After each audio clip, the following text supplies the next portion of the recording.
Hello, Joey. Yeah, what's up, man? Hey, how's it going? All right, brother. How you doing? Not bad. Well, this is Suburban Travel broadcast with Joey, a.k.a. Slope, from Pittsburgh. So, I want to start off by asking, how did you become a street punk? Where'd you grow up? Grew up mainly in the San Gabriel Valley. Moved all around the San Gabriel Valley. How I got into punk was my older stepbrother. He was 3 years older. That's when he showed me first punk rock record, which would be the Dead Milkmen, Big Lizard in My Backyard. And then Social Distortion and Bad Religion, and then just went on from there. But that was the first introduction. And you just picked up bass on your own, or how did that come? Yeah, pretty much. I mean, the only thing I knew was power chords on the guitar, and Pistol Grip needed a bass player, so I went and bought a bass and bought an amp and sat in my room and figured it out. Okay. So, do you know how Pistol Grip was born, and how did you join all that? Yeah, it was my stepbrother Stax is the singer, and then Trace. We all grew up together. We're all from the same town. So yeah, they had the band, and they were, typical high school band, just playing parties.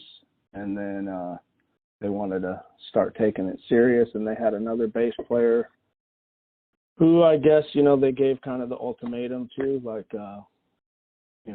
if you could commit to this or not, and he chose not to. So a slot opened up, and I took it. Oh, okay. Mm-hmm. What was like the punk scene like when the band started out? I would say it wasn't.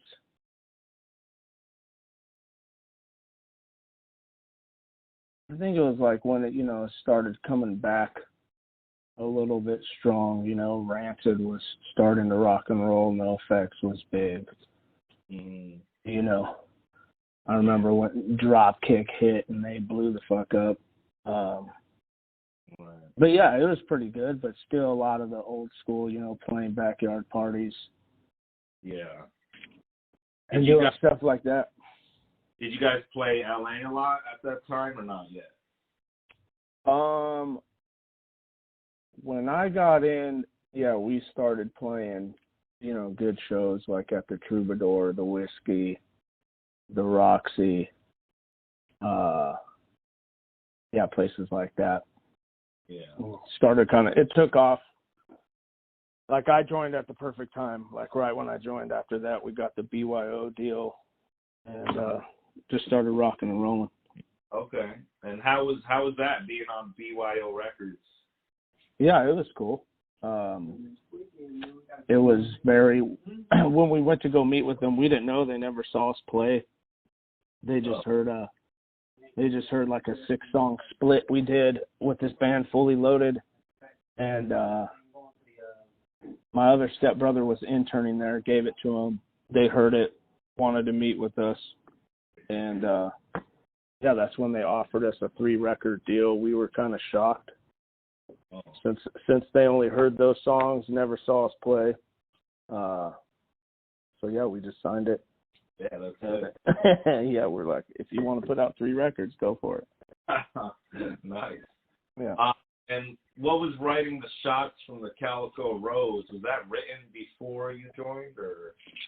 Yeah, that was mainly done before I joined. I came in, and then I would say a couple months later, we recorded it. Mm-hmm. Okay. What was recording? Recording was fun. It was, that first time was, a little intimidating for me. being new to the whole thing, but no, it was a blast. It was cool. Yeah. It was definitely an experience I'll never forget. Right. Well, what inspired a lot of you guys' songs?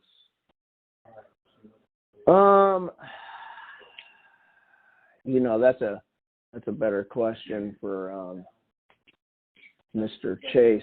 He wrote a lot of the songs, but definitely, you know, a lot of our songs are about religion and politics, you know, and then street stuff, just growing up, street kids. Right. You know. Yeah. Definitely that path. Well, do you know what the song Blackheart's about? Yeah, that song is, Grant wrote that song, Stax. He wrote that song when Chase left us in our first U.S. tour. He bounced home. Oh.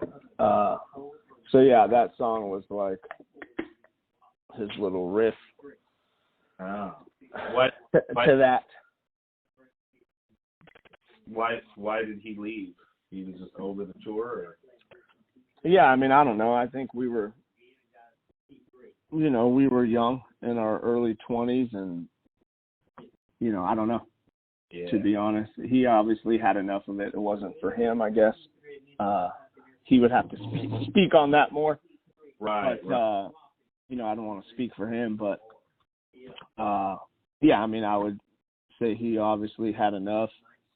You know, it's not for everybody. Right. It's tough, you know, living on a couple dollars a day and no showers, and you know, it takes their toll. The road's rough for sure. Yeah.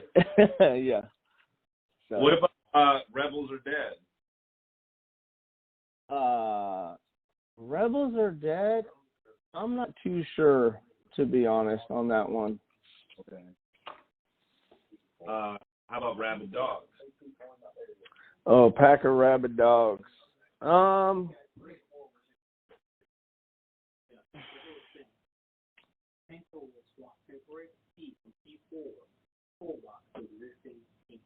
know there's a line about the skinheads putting a boot in. Yeah, I mean, I would say some of that is, I mean, I don't know, Stax wrote those lyrics. You know, we used to definitely fight a lot when we were younger.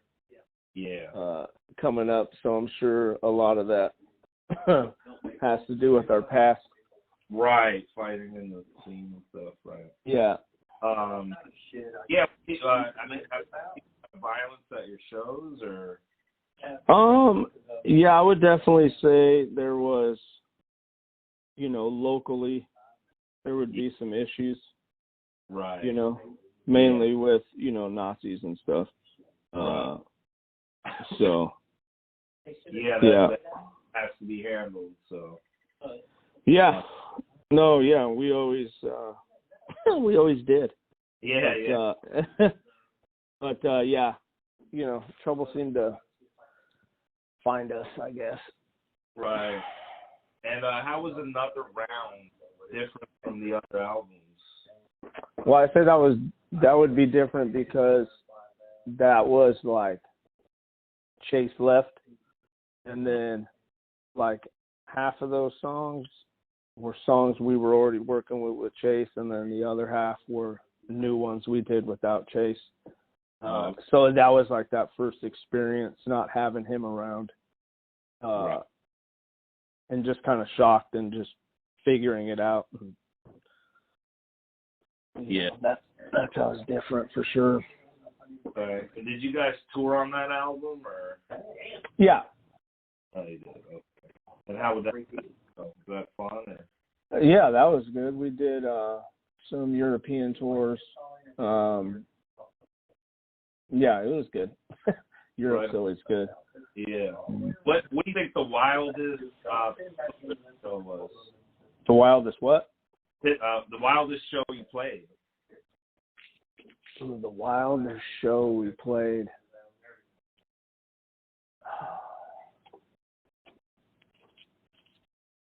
Do any stick out, like in your band? Yeah, we played one. Well, there's two that stick out. We played one in the Basque Country, where it was like a big outdoor festival.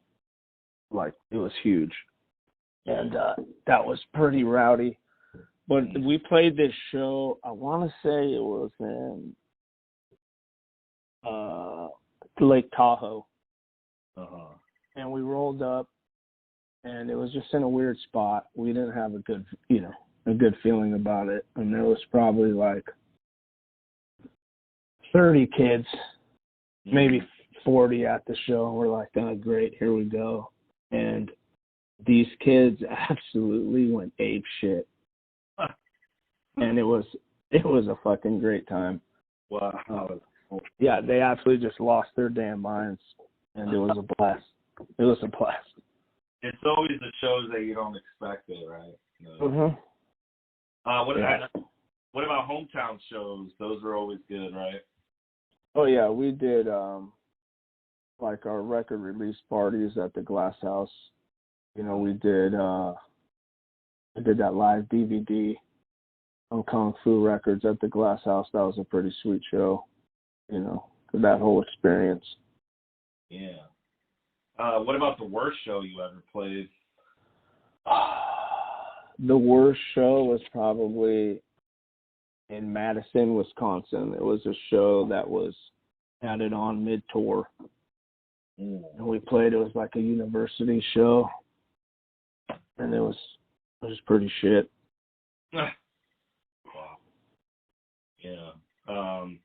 What bands did you love playing when you went on tour? Which what? What bands did you love playing with?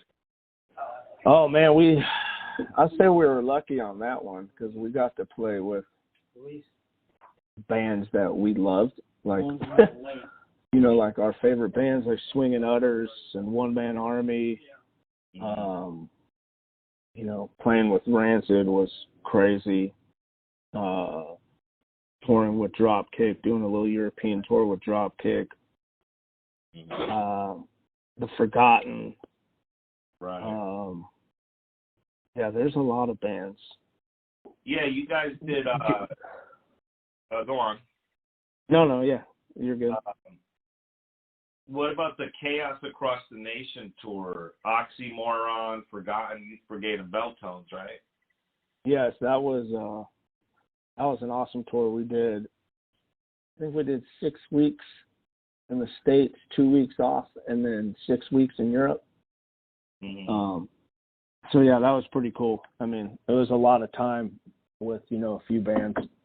Did you guys fuck with each other on that tour at all? Not really. We have a pretty we all grew up together, so we're pretty close knit. Like when we're on the road, we're always together. We stick together. Yeah. Like for the most part, if someone's going to go do something, we all go do it. So I don't know. I think we set off like I think bands like touring with us just because we were so close. Yeah. And just never too much drama with us. But yeah, we didn't really fuck with anybody. We fuck with ourselves. Yeah. And then little jokes, but nothing serious. Right. Yeah. Probably played a few jokes on Gordy, I'm sure. Yeah, those are the boys for sure. Yeah. So, you said there was some problems at your shows, but did that ever create a situation where you guys didn't want to play anymore, or you would just ever? Oh, no, that would never. No, that's just what we were used to, anyways. Before we were playing, so right, it was kind of business as usual. Yeah. I hear that. So. And what was the band fueled by? I think for us was like we always had the attitude of like being, I would say, grateful and almost like honored to be doing it. Yeah. Like we would sit back and be like, man, we get to see Swinging Utters 20 straight days, or you know what I mean? Like, right. That's cool. We get to hang out and see One Man Army and see the Forgotten and see the the GC5 or whoever it is.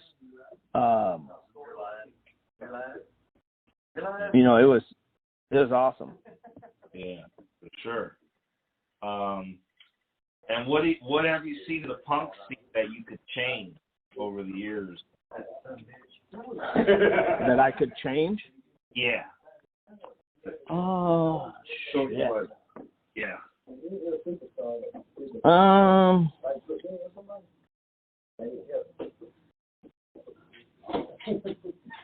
don't know, to be honest. That's a pretty good fucking question right there. I wish shows would go back to the way they were back in the days, a little more chaotic, Yeah. I don't know. It's good, right? But it almost feels like a little too comfortable. Yeah. But yeah, I mean, all in all, I think it's in a pretty good spot. Yeah. With bands and all these big festivals, and it's like punk rockers got their shit together. Like the Punk Rock Museum. It's fucking awesome. And you go there and you're like, damn, this is a real museum. Punk rockers put this shit together. It's pretty good. Yeah, that's pretty cool. Yeah. Why did you guys split up? We didn't. It's not like we ever said we're splitting up. It was more of, like I said, we all grew up together, so it was more of, when we first kind of slowed down, it was, somebody got married and then had kids. So it's like, oh, well, I can't go on tour anymore, or I can't do this anymore. And we weren't like, oh, we'll just replace you. Right. It was just like, okay, cool, we'll slow down. So it wasn't like, hey, we're breaking up. We're not playing anymore, Yeah. It was a hiatus. Yeah, it's just disappearing, I guess. Yeah. And what was it like in a band with Justin? With Justin, is that what you said? Yeah. Oh, man. He was the only reason why we sounded decent, to be honest with you. Fuck, he was the one that taught me how to play a power chord. But yeah, he was a character. He's, the dude ate, slept, and shit rock and roll. Yeah. And he was a blast, fun-loving guy. Got along with everybody. Do you know how he got the nickname? Hellfire? That's just, his. He played in another band with Kyle and his buddy Fright called Six Sex. So he always, had fun with that kind of stuff. So that's where like that darker side comes from.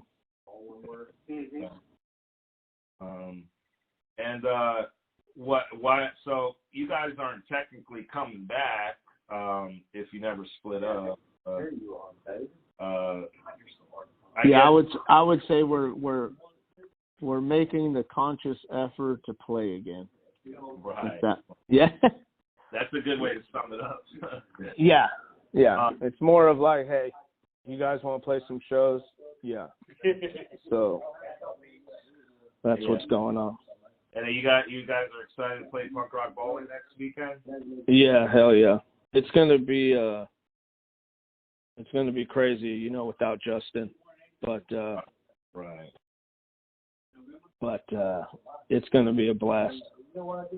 Yeah. For sure. And what does punk rock mean? Huh? What does punk rock mean to you? Ooh. I mean, for me, it's my whole upbringing. You know, from when you're a teenager on, it's like it made me who I am today, if that makes sense. Like it molded me, everything, everything we went through, all the chaos, being there for one another, fighting with one another, standing up for each other, not taking any bullshit, having a great time, listening to great bands, great fucking stories. A brotherhood, which is crazy, but. Yeah, for sure, man. And if you could say anything to Justin, what would it be? Oh, man. I love you. That's it. Well, do you have any last words? Yeah. Come check us out whenever we're playing. It'll be a good time. All right. Well, thanks, man. I know you're at work, so. Oh, yeah, no, it's good. Yeah, I work night, so this is my Monday night. Oh, okay, yeah. Thanks for taking the time to do this, and I'll see you in Vegas. Yeah, see you in a few days. All right, Joey. All right, see you, Pete. Brother. Bye. Bye-bye.